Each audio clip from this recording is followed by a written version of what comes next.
are Locked On Kentucky, your daily podcast on the Kentucky Wildcats, part of the Locked On Podcast Network, your team every day.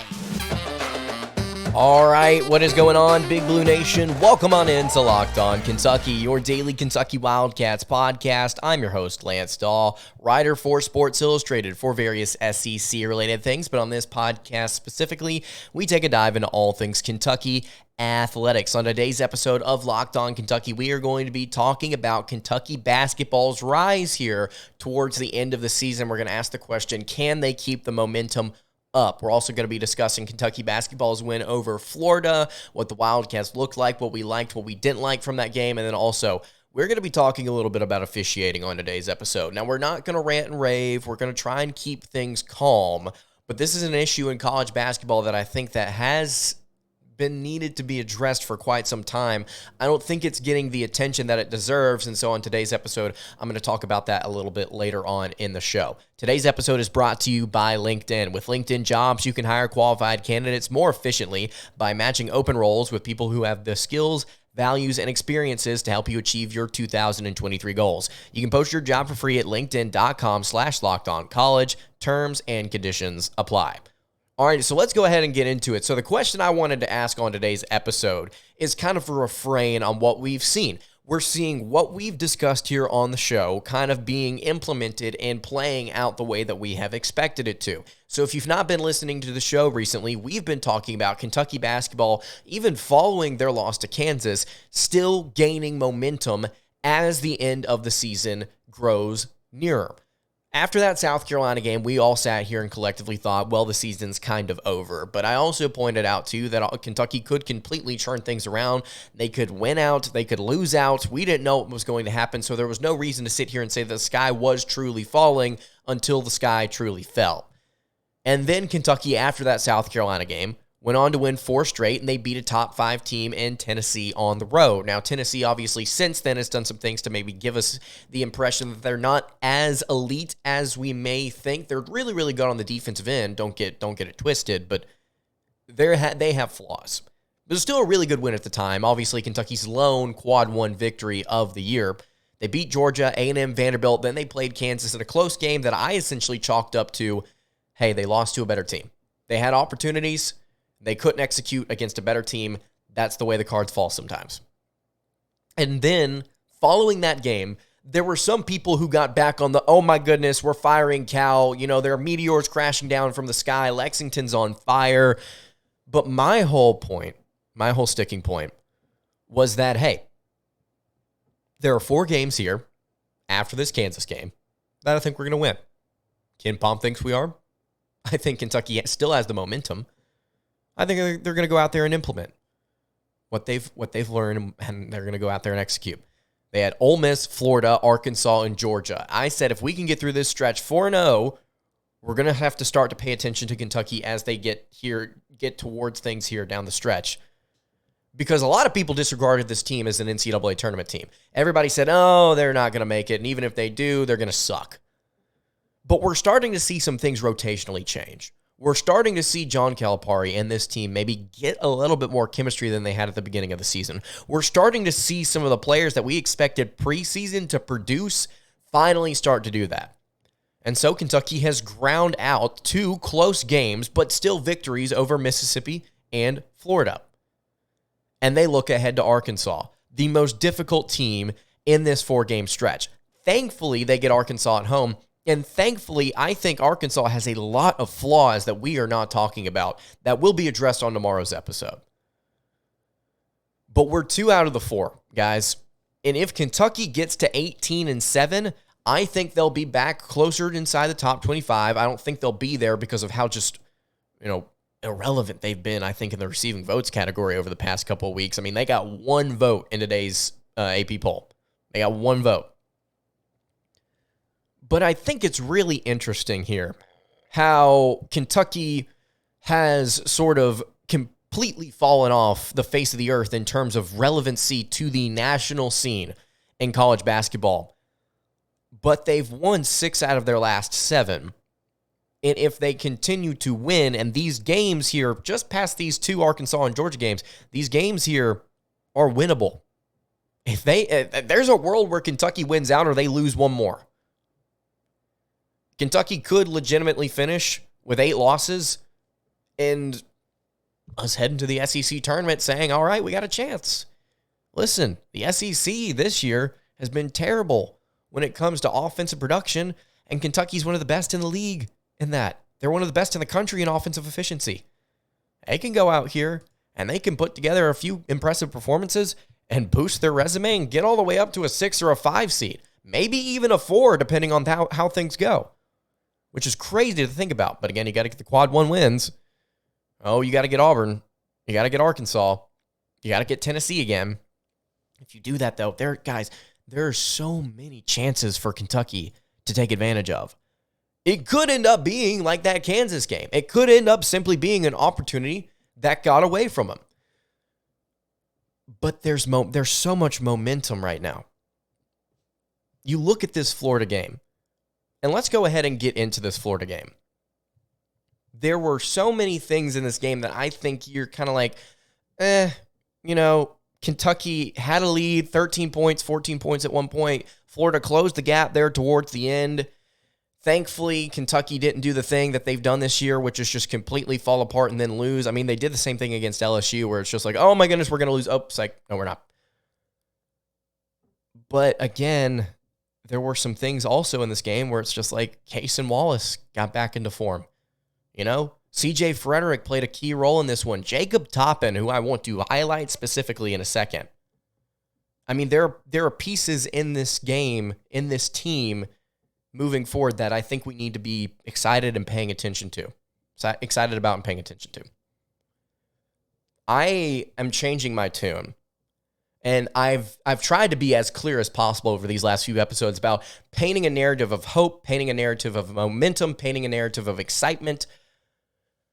Because I think, I don't know, but something's telling me that it may not happen, but at least there's something there.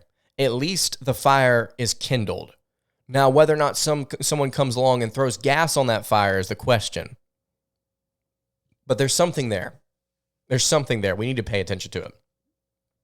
I want to dive into this Florida game. I want to dive into what we saw from the Wildcats. Before I do that, though, I want to tell you guys again about our friends over at LinkedIn. As a small business owner or hiring manager, you know that success in 2023 all depends on the team members you surround yourself with. That's why you have to check out LinkedIn Jobs. With LinkedIn Jobs, you can hire qualified candidates more efficiently by matching open roles with people who have the skills, values, and experiences to help you achieve your goals. LinkedIn Jobs helps you find the right people for your team faster and for free. It's incredibly easy to create a free job post, and you can add your job to the purple hashtag hiring frame to your LinkedIn profile to spread the word that you are hiring. There are really simple tools like screening questions. They make it really easy to focus on candidates with the right skills and experience so you can quickly prioritize who you would like to interview and hire. It's really simple. LinkedIn Jobs helps you find the qualified candidates you want to talk to faster. You can post your job for free at linkedin.com/lockedoncollege. That's linkedin.com/lockedoncollege. Post your job for free. Terms and conditions apply. All right, continuing along here on the Monday edition of Locked On Kentucky. Lance Dawe hanging out here with you. Just kind of breezed through. I want to kind of set the scene here for you guys about continuing to reiterate. It may get old, but the winning doesn't. I mean, just the winning doesn't get old. But we're continuing to reiterate, paint the picture of, hey, let's maybe not get so down and out about Coach Cal, about this team, about where they're heading, about next season, about the future of the program. Let's start small with these first few games here as we truck along through the back third of the year. And let's just focus on these one at a time. So you look at this Florida game. This was a game that Kentucky was favored to win by 5. They ended up winning by 5. It was a push, but the Wildcats showed that they could get out and they could stretch that lead at several points in this game. Again, want to reiterate, at one point, if I'm not mistaken, they were up by 13 or 14 in this contest after Cason Wallace hit a free throw, about 8 minutes left, if I'm not mistaken. And Florida just kind of slowly, cut down that lead. Colin Castleton, another really solid performance in this game. Oscar Tshiebwe had some comments before this one where he was like, yeah, Castleton's going to have to fight for this. He's going to have to come in. He's going to have to show that, He can hang with us again because I'm going to be playing very, very physical. And Oscar, I think, lost the battle in just about every way he possibly could have. That's where I want to start in this one. Oscar Tshiebwe played terribly in this one, and Kentucky still ended up winning. Tshiebwe was 2 of 14 from the floor. Let me reiterate that. Tshiebwe was 2 of 14 from the floor. He missed every single shot he took that was not standing directly at the rim. You go look at his shot chart. There were some shots that he had in the paint that were floaters that he just missed. He had a couple of shots like he normally does at that free throw line, extended foul line shot, and he missed those. He had a couple from the left and the right blocks. He missed those. He just couldn't get anything going. He was just leaving everything off the mark. Played 34 minutes, had 15 rebounds, 3 assists. He fouled out. He had 3 turnovers. Oscar Tshiebwe has consistently been one of the highest, the most turnover-prone players on this team. And whenever he doesn't have his points, I mean, the stat line just reeks. And I'm not sitting here dogging him because he's a bad player. I think he's a phenomenal player on one end of the floor.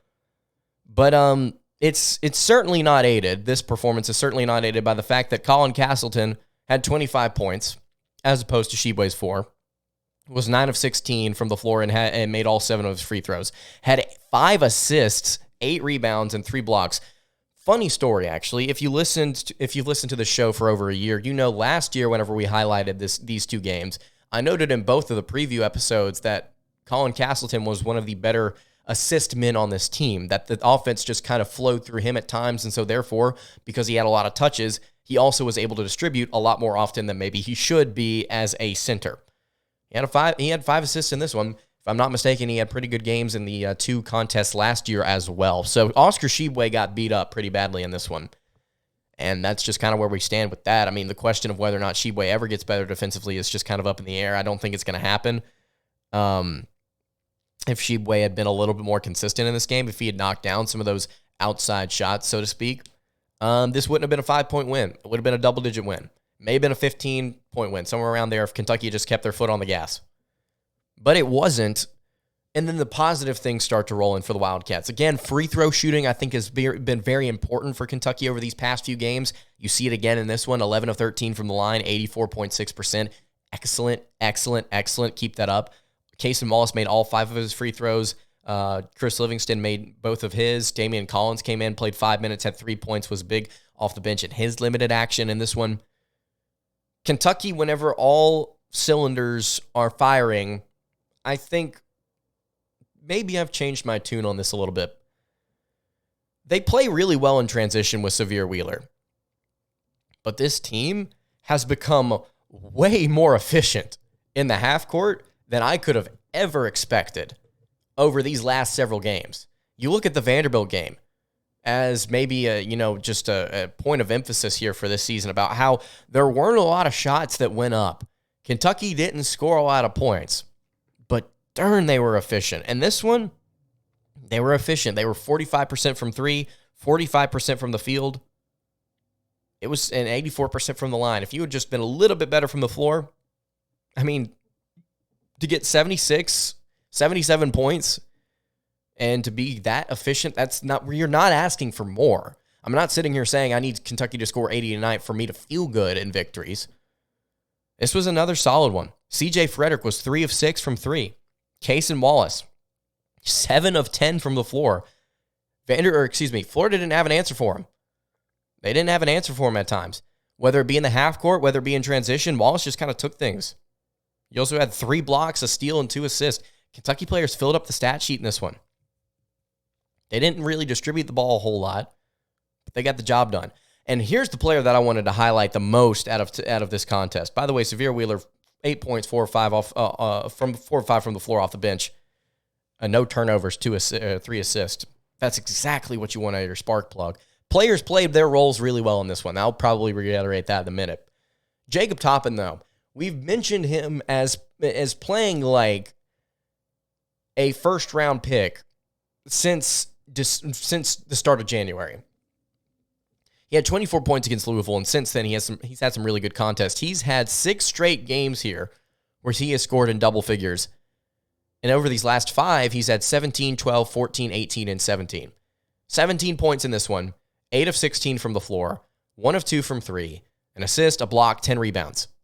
So that's 2 double-doubles, 3 double-doubles over the last 6 games if you count them all up. He's playing like a first-round draft pick right now, guys. He's playing like a first-round draft pick. If you've got somebody that's shooting 50% from the floor, which he has shot above 50% in the last 5 straight games, I mean, what else could you ask for? I mean, he's doing everything you wanted your power forward to do coming into this year. You could not ask for much more. You could have asked for maybe a little bit better of a defensive performance, maybe, from him against Kansas, against Jalen Wilson.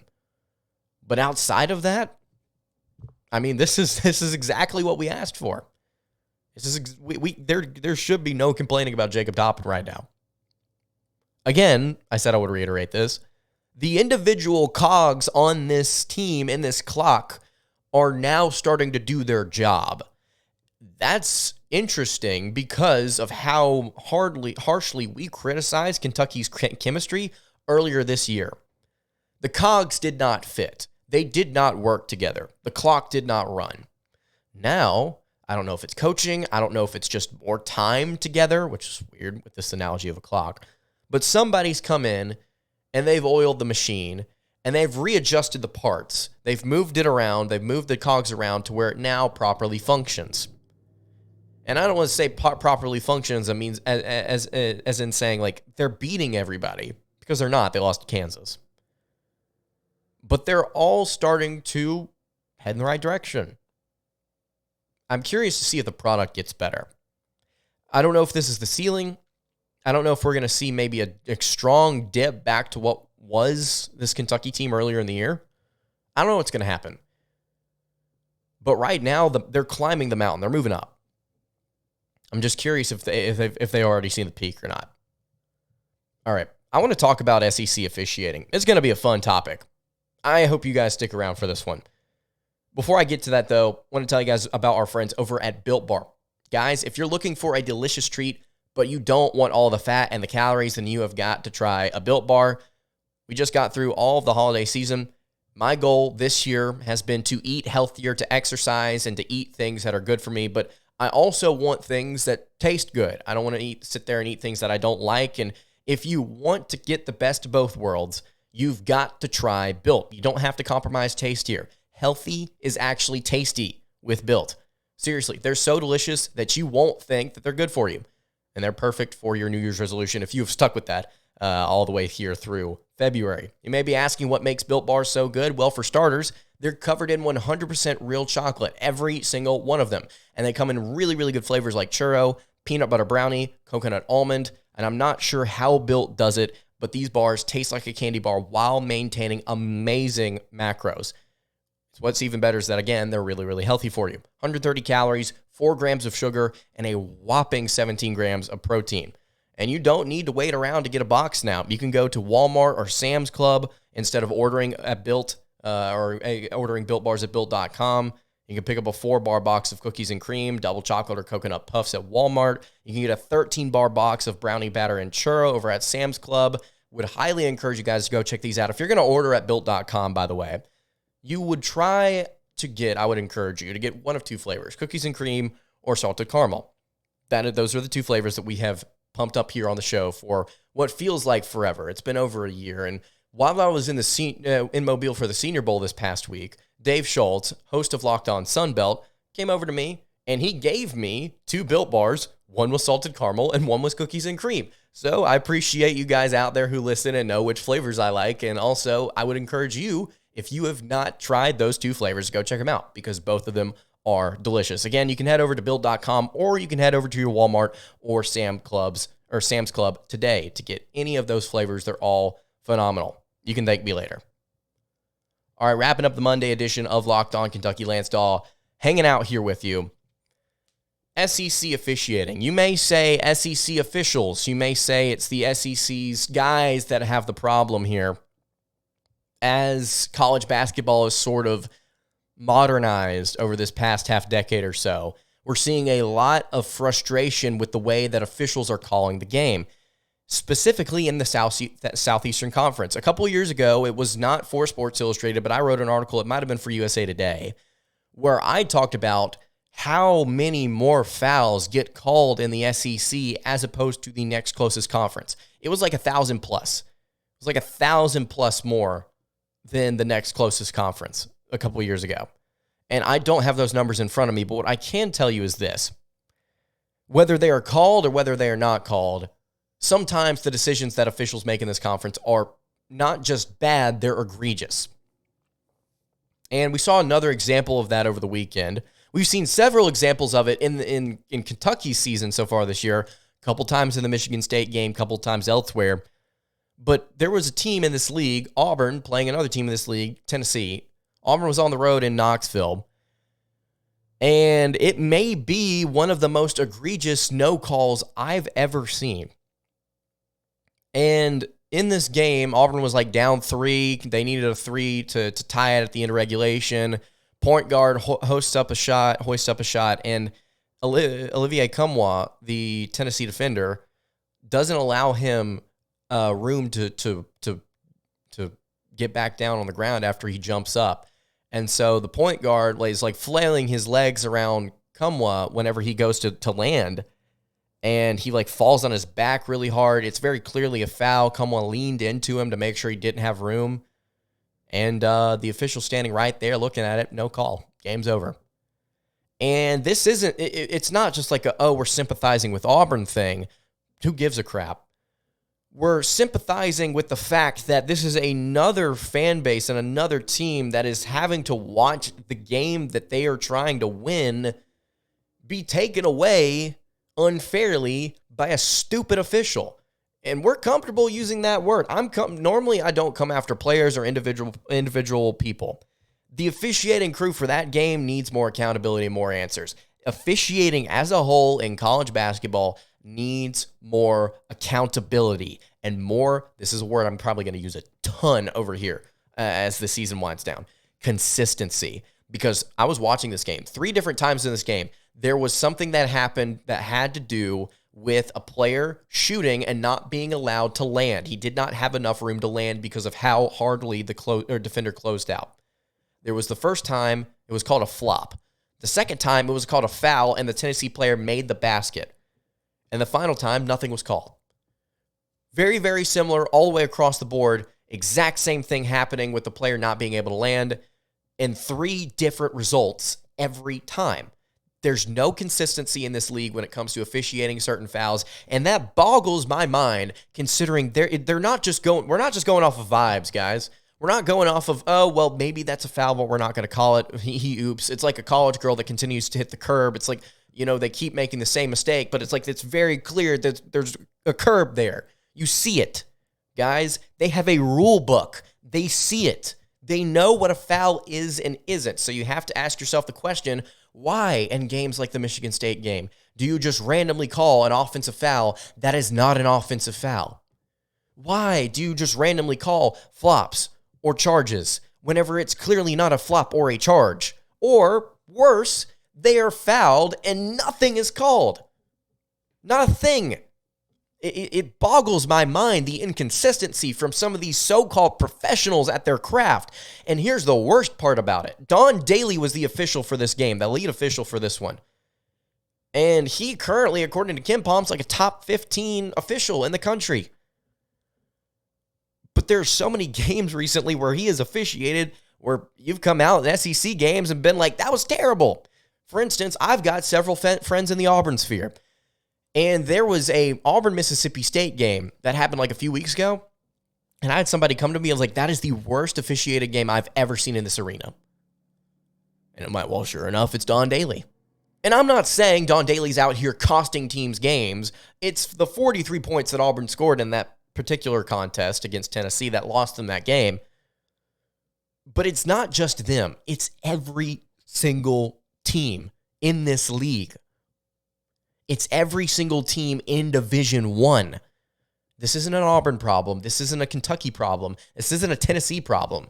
This is an everybody problem. There needs to be more consistency and accountability for these guys, and I don't know if it's ever coming. It's so frustrating to sit here and think, well, that could be happening to me next if I get this moronic crew, because they clearly don't know what a foul is and isn't. And if the broadcast is saying it's a foul, then you have put yourself in a bad spot. If the broadcast is saying, okay, how is that not called? If the world is saying on social media, okay, how is that not called? This isn't just then the outsiders that are too stupid and don't actually do our job, they're too stupid to understand this. It's not one of those situations. It's not where it's like people are just simply ignorant to the rules. No, people were pulling up the rules, and according to the rule books that the officials should know, that was a foul. And there are so many other instances that we could dive into with Kentucky games here, if we want to link it back to the Wildcats, where you've seen things happen that you're just like, what? Like, no, that's not how you're supposed to do your job. These people should either be fired or held accountable and adjust. It's as simple as that. That's not just a me thing. Everybody's saying that. Nobody's denying this. So why hasn't anything happened? That's what I want to leave us on today. Why hasn't anything happened to any of these officials?